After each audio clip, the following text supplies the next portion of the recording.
Certain events throughout history are so mysterious that just the mere mention of their name can send a chill down one's spine. Some have searched for answers to what happened during that cold winter so many years ago. Perhaps some have even died trying. As for us, let us begin our journey into the dark.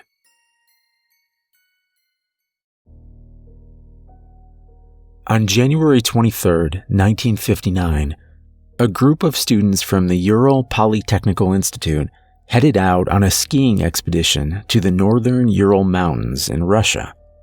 Several days later, 21-year-old Yuri Yudin became ill, and on January 28th, Yuri decided to turn back. He was the only survivor. In January, this group of 10 students, 8 men and 2 women, planned their route, which would take them to the upper streams of the Lazva River in the Ural Mountains. They were granted approval from the City Route Commission of the Committee of Physical Culture and Sport. Excited and ready, they set out that very day. Igor Dyatlov was the expedition leader. All were experienced skiers. They planned to trek over 200 miles along a difficult ski route to Mount Otorten, a name which is said to mean "don't go there." The group was to return by February 12th, but they warned family and friends that the expedition could go longer than planned. February 12th came and went. After a week with no word, a volunteer search party was organized and later joined by the police and military. On February 26th, rescuers found an abandoned tent pitched on the highest slopes of Kholat-Syakhl, also known as the Mountain of the Dead. The front of the tent was fastened closed, but there were large slashes down the tent's sides. Boots, blankets, cameras, and notebooks were abandoned inside.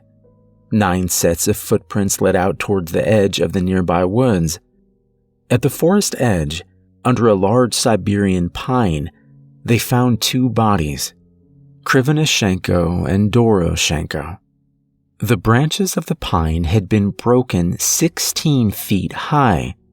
Between the pine and the tent, searchers found 3 more bodies, Dyatlov, Kolmogorova, and Slobodin. The 3 were found separated, 500 feet apart from each other. An inquest was started immediately after the first 5 bodies were found, and the initial conclusion was that they had all died of hypothermia. Slobodin had a small crack in his skull, but it was ruled out as a cause of death. Finding the other 4 bodies took more than 2 months. They were discovered at the bottom of a ravine in a running stream of water, 246 feet farther into the woods. They were buried under 13 feet of snow. Although the temperature was over 20 degrees below zero, the dead were only partially dressed. Some were missing shoes, others had only socks on their feet.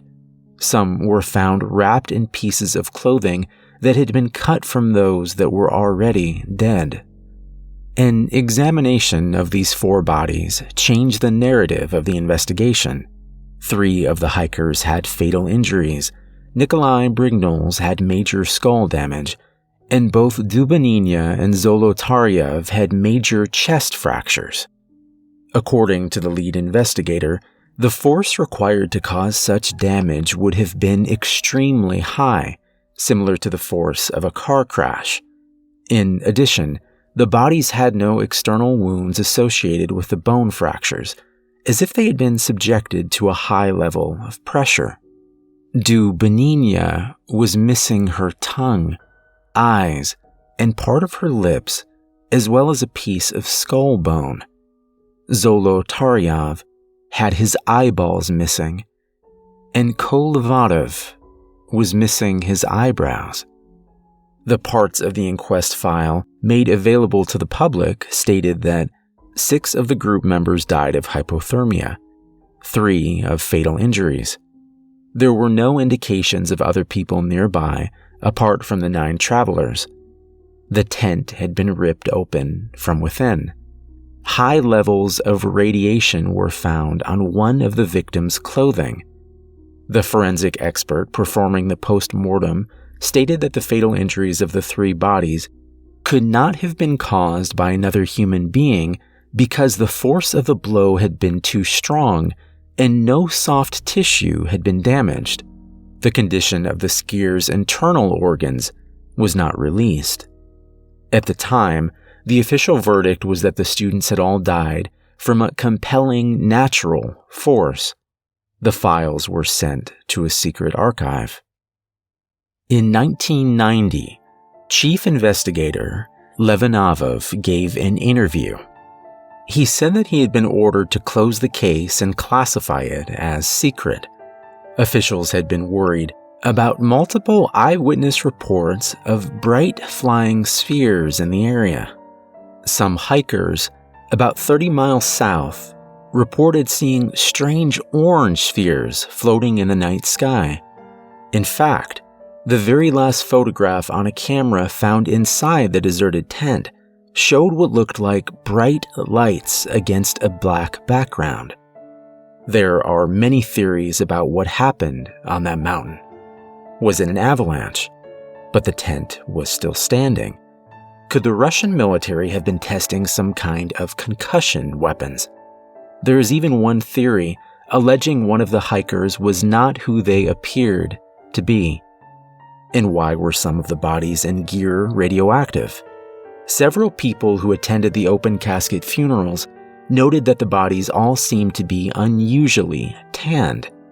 Another strange theory is called the Rule of 9. The Mountain of the Dead has taken 27 lives over the last 100 years, all in groups of 9. In 1960, 9 people died in 3 separate crashes. In 1961, the bodies of 9 tourists from Leningrad were discovered. And it all began in 1959 with the Dyatlov Pass Incident. 10 hikers set out, but one became ill and turned back. Once again, a group of 9. In what is sometimes referred to as the American Dyatlov Pass, 5 young men from Yuba City, California, disappeared on February 24, 1978. The friends were on their way home from a basketball game, but they never made it back. A few days after their initial disappearance, their Mercury Montego was found abandoned in a remote area in the Sierra Nevada mountains. A local man who'd spent the night in his car witnessed something strange. On the evening of the disappearances, Joseph Scons of Sacramento suffered a mild heart attack while trying to push his car out of the snow. He got back into his car, keeping the engine running for warmth.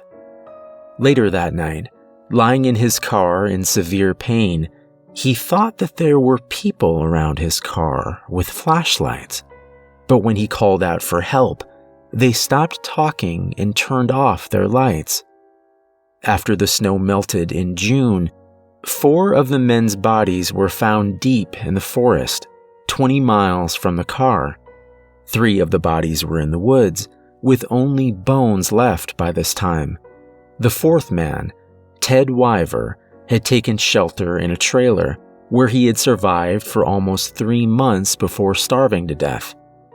Even though there was food and heating material inside the shelter, Ted's body was found wrapped in sheets. His feet were badly frozen and his death was ruled a combination of hypothermia and starvation. The 5th man was Gary Mathias. Searchers found his boots in the Sierras. He has never been found.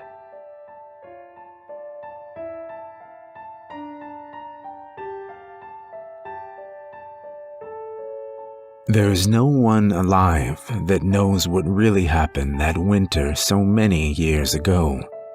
Perhaps we never will.